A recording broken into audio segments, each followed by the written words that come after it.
नमस्कार दोस्तों, आज हम मलाई से घर पे ही सफेद मक्खन बनाएंगे और साथ में हम घी भी बनाएंगे। इसके लिए मैंने सबसे पहले 2 हफ्तों की मलाई इकट्ठी की हुई थी, जिसको मैंने फ्रीजर में ही लगाया था। जो आज मैंने ताज़ी मलाई निकाली थी दूध में से, तो वो भी आज मैं इसमें डाल लेती हूँ। हमारे यहाँ भैंस का दूध इस्तेमाल होता है, तो गाय के दूध से भी इसी प्रोसेस से ही मक्खन निकालें, वो अच्छा बनेगा। मलाई का जो डब्बा है वो भर चुका है, तो उसको मैंने रूम टेम्परेचर पे निकाल लिया था 5 से 6 घंटे पहले ही बाहर। तो अब मैं सबसे पहले आपको ये बताना चाहती हूँ कि जब भी मक्खन आपने निकालना है, तो उससे 1 दिन पहले आपको ये प्रोसेस कर लेना है। इसी मलाई में आप चाहे खट्टा या नॉर्मल दही है, वो आप इसमें 1 से 2 चम्मच डाल लें मलाई में, और इसको हिला लें और हल्का सा इसको गैस पे गुनगुना कर लें इस मलाई को, और फिर से इस मलाई को कवर कर दें 4 से 5 घंटे के लिए, और उसके बाद फिर से फ्रिज में लगा दें। जिस दिन आपका मन करे कि आज मैंने मक्खन निकालना है फ्रेश, उसी दिन ही इसको बाहर निकालें। तो अब नेक्स्ट डे मैं जैसे मक्खन निकालने लगी हूँ, तो सबसे पहले मिक्सी के जार में आधी मलाई में डाल लेती हूँ। तो ठंडी ठंडी मलाई है, तो इसी टाइम हम इसको अच्छी तरह मिक्सी में चौन देंगे। बाकी मलाई को हम बाद में यूज करेंगे। तो 2 से 3 बारी मिक्सी को मैंने 1 नंबर स्पीड पे और 2 नंबर स्पीड पे चलाया है, और बीच बीच में इसको चेक करेंगे। इकट्ठी की हुई मलाई में जो हमने दही का जाग लगाया हुआ था, उससे सफेद मक्खन बहुत ही टेस्टी बनेगा। इस प्रोसेस से बहुत ही जल्दी सफेद मक्खन बन के तैयार होगा। फिर से बीच में मिक्सी चलाने के बाद फिर से मैंने चेक कर लिया, तो अभी एक बारी और इसको मिक्सी चला लेते हैं। तो अब मैं तीसरी बारी इसको अच्छी तरह से चर्न कर रही हूँ। तो अब आप देखें, सफेद मक्खन बनके तैयार हो गया है, क्योंकि मक्खन अलग इकट्ठा हो गया है और जो इसकी लस्सी है वो सफेद मक्खन से अलग हो जाएगी। तो अब इस मक्खन को अब हम एक कढ़ाई में निकाल लेते हैं। तो मैंने हाथ अच्छी तरह से वॉश कर लिए हैं, तो हाथों की मदद से ही मक्खन निकाल लेते हैं। इसमें जो लस्सी होती है उसको दबा दबा के हम मक्खन के पेड़े बना लेंगे और निकाल लेंगे। अगर ये लस्सी आ भी जाए इस कढ़ाई में, तो उसको फिर से हम बाहर निकाल लेंगे। तो ये जो मक्खन बन के तैयार हो रहा है, ये बहुत ही नरम है। इसको ना हल्के हाथों से ही दबाना है। इसको लस्सी से अलग कर देंगे। मक्खन निकालते समय कढ़ाई पे थोड़ी बहुत लस्सी आ गई है, उसको आस्ता से टेढ़ा करके कढ़ाई को वापस से निकाल देंगे।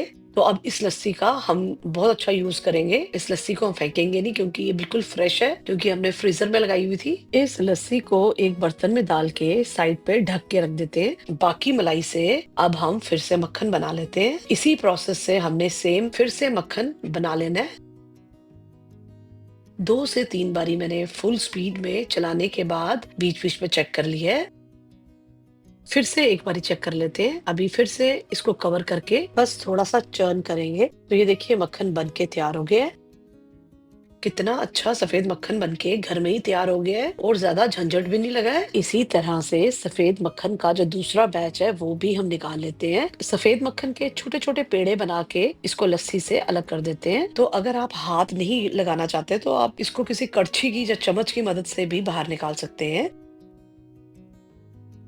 और जो लस्सी कढ़ाई में आ जाएगी, उसको भी हम बाहर टेढ़ा करके कढ़ाई को निकाल लेंगे। अब सारा सफेद मक्खन मैंने कढ़ाई में इकट्ठा कर लिया है, तो इससे हम घी बनाएंगे। मगर सबसे पहले मैंने कान्हा जी के लिए जैसे भोग लगता है सुबह मंदिर में, तो वो ताजा मक्खन और साथ में एक तुलसी का पत्ता इसमें रख दिया है, जो कि हम मंदिर में यूज करेंगे। और साथ में थोड़ा सा खाने के लिए भी तो ताजा मक्खन यूज में आएगा। जैसे सर्दी है आजकल, तो व्हाइट मक्खन सबको पसंद आता है। मक्की की रोटी, चावल की रोटी के साथ नाश्ते में ले सकते हैं। तो इस ताजे सफेद मक्खन को मैं एक शीशे की डिब्बी में लिड लगा के रख दूंगी। 3 से 4 दिन तक इस ताजे मक्खन को यूज कर सकते हैं।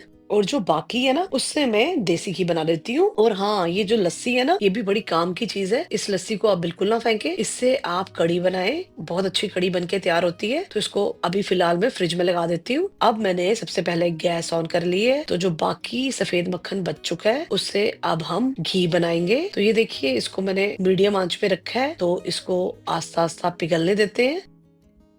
और अब बीच बीच में इसको थोड़ा थोड़ा चम्मच की मदद से हिला भी लेते हैं। और इसको हमें बहुत ज्यादा हिलाना नहीं है, बस एक बारी मैंने इसको हिला लिया है और मीडियम आंच पे इसको कर दिया है।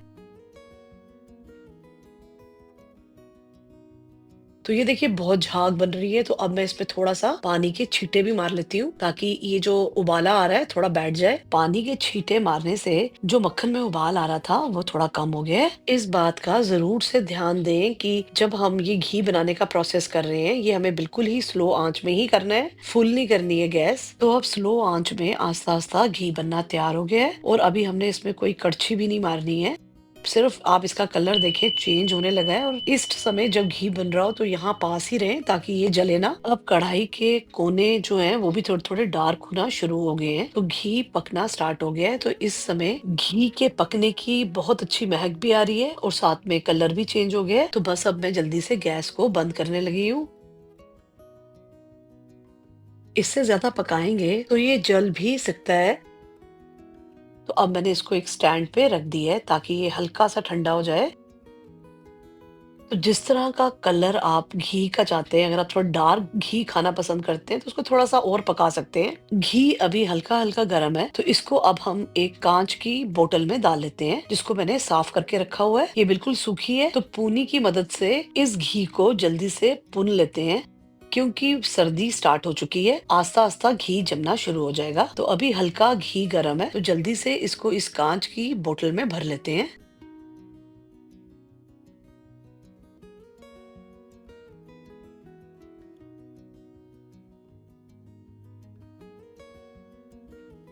2 हफ्ते की मलाई से हमने आधा किलो देसी घी घर में ही बना के रख लिया है। साथ में हमने फ्रेश मक्खन भी निकाला और भोग के लिए भी निकाल लिया मक्खन। इसी तरह से दूध की मलाई जोड़ जोड़ के हम घर में ही अपने सामने देसी घी घर में बना सकते हैं, और घी का कलर भी बहुत ही अच्छा गोल्डन आया है। अब घी भी हल्का हल्का जमने लगा है, तो आप भी इस तरह से घी जरूर बना के देखें। जल्द ही मिलते हैं नेक्स्ट वीडियो पे।